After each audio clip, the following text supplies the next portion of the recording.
नमस्कार मित्रों, एक बार फिर से आपका स्वागत है हॉकफीड न्यूज में। शरद पवार के यूपीए चेयरपर्सन बनने की खबर पर अब शिवसेना नेता संजय राउत ने बड़ा बयान दे डाला है और जिसे सुनकर उद्धव ठाकरे भी सन्न रह गए हैं। आपको बता दूं कि महाराष्ट्र में महाविकास आघाड़ी की सरकार चल रही है और इस सरकार में एनसीपी एक अहम भूमिका निभा रही है, जो कि शरद पवार की पार्टी है।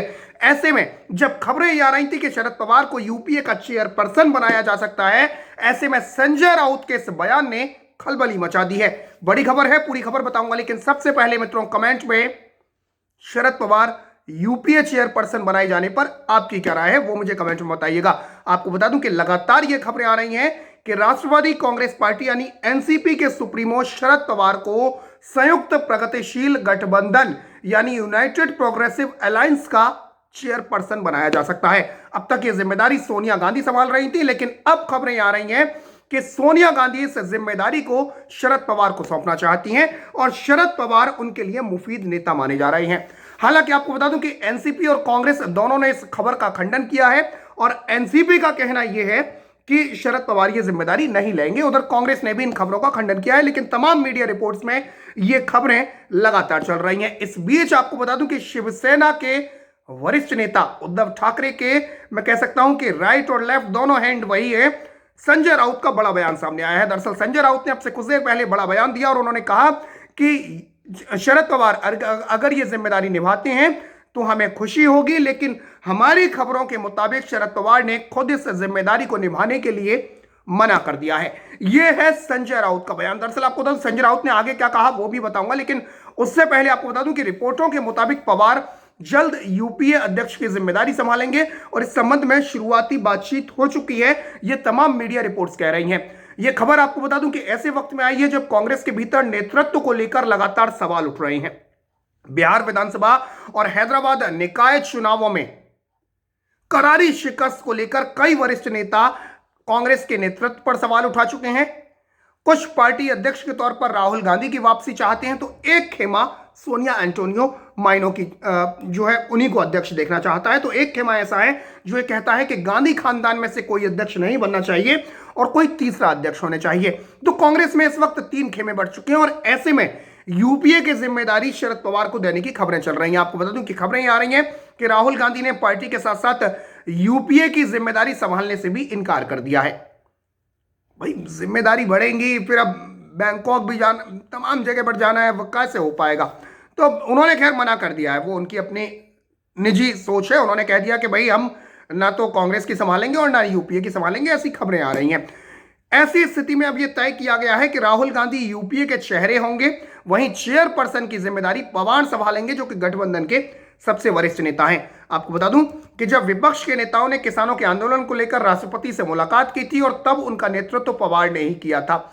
इस प्रतिनिधिमंडल में राहुल गांधी भी शामिल थे और इससे पहले पवार ने राहुल की नेतृत्व क्षमता पर सवाल भी उठा दिए थे। आपको याद होगा वो खबर मैं आप तक लेकर आया था, जिसमें सीधे सीधे शरद पवार ने एक इंटरव्यू के दौरान यह कह दिया था कि राहुल गांधी में कंटिन्यूटी की कमी है, निरंतरता की कमी है। हालांकि निरंतर आप फजूल के बयान तो देते रहते हैं, उल जलूल बातें करते रहते हैं, तो निरंतरता की कमी कहां से लगी शरद पवार को, शरद पवार जाने। खैर उन्होंने कहा कि शरद पवार ने कहा कि राहुल गांधी में निरंतरता की कमी है, नेतृत्व क्षमता पर सवाल उठा दिए थे। उसके बाद राहुल गांधी एक प्रतिनिधिमंडल राष्ट्रपति महोदय से मिलने जाता है, जिसमें राहुल गांधी भी शामिल होते हैं, उसका नेतृत्व शरद पवार करते हैं। तो ये दोनों चीजें, पहले राहुल गांधी का विरोध करना, नेतृत्व क्षमता पर सवाल उठाना, और उसके बाद राहुल गांधी का शरद पवार के नेतृत्व में राष्ट्रपति महोदय से मिलने जाना, तो ये कहीं ना कहीं बातें बता रही थी। इसके बाद आपको बता दूं कि उससे पहले चीन को लेकर राहुल गांधी की बयानबाजी पर भी पवार ने सवाल उठाए थे और पवार ने कहा था कि राष्ट्रीय सुरक्षा के मुद्दों पर राजनीति नहीं की जानी चाहिए। बिहार के चुनावी नतीजों के बाद भी सहयोगी राजद के नेता ने भी राहुल पर सवाल उठाए थे। आपको तो राहुल गांधी पर लगातार सवाल उठ रहे हैं और ऐसे में अब ये खबरें आ रही हैं कि राहुल गांधी को यूपीए का चेहरा बनाया जा सकता है, लेकिन यूपीए के चेयरपर्सन की जिम्मेदारी पवार संभालेंगे। लेकिन इस बीच आपको बता दूं कि पवार ने क्या कहा है। शरद पवार ने कहा कि मैं यूपीए का नेतृत्व करूंगा। इस खबर में कोई तथ्य नहीं है। हालांकि चर्चा है कि कांग्रेस का अध्यक्ष पद राहुल गांधी और यूपीए का चेयरपर्सन पद एनसीपी चीफ शरद पवार संभाल सकते हैं और इसकी सबसे बड़ी वजह यह है कि यूपीए में शामिल विपक्षी पार्टियों के तमाम नेताओं की तुलना में पवार का जो राजनीतिक कद है उसकी स्वीकार्यता सबसे अधिक है, अगर यूपीए के नेताओं की मैं बात करूं। हालांकि खुद शरद पवार ये कह चुके हैं कि इन बातों में कोई दम नहीं है। उधर एनसीपी के प्रवक्ता महेश तपाशे ने भी शरद पवार के यूपीए चेयरपर्सन बनने की खबरों का खंडन किया है। उन्होंने कहा कि यूपीए के सहयोगियों के बीच ऐसी कोई चर्चा नहीं हो रही है। ऐसी खबरें कुछ लोग जानबूझकर फैला रहे हैं जिससे कि किसान आंदोलन से लोगों का ध्यान हट सके। कांग्रेस के नेता तारिक अनवर ने भी ऐसी खबरों का खंडन किया है और उन्होंने कहा कि ऐसी अफवाहें विपक्ष को बांटने की नियत से फैलाई जा रही हैं। लेकिन कहीं ना कहीं ऐसी खबरें ऐसे नहीं उड़ती हैं। जब तमाम मीडिया रिपोर्ट्स एक ही खबर बता रहे हो तो जब आग होती है या चिंगारी होती है वही धुआं उठता है। उधर आपको बता दूं कि सोनिया ने राहुल गांधी को कांग्रेस अध्यक्ष बनाकर अपना राजनीतिक उत्तराधिकारी घोषित कर दिया था। अब यूपीए के चेयरपर्सन बने रहकर उन्होंने अपनी राजनीतिक गतिविधियों को सीमित करने का संकेत दे दिया था। अब अटकलें लगाई जा रही हैं कि सोनिया गांधी अब कांग्रेस अध्यक्ष और यूपीए चेयरपर्सन दोनों पद छोड़ने की तैयारी में है।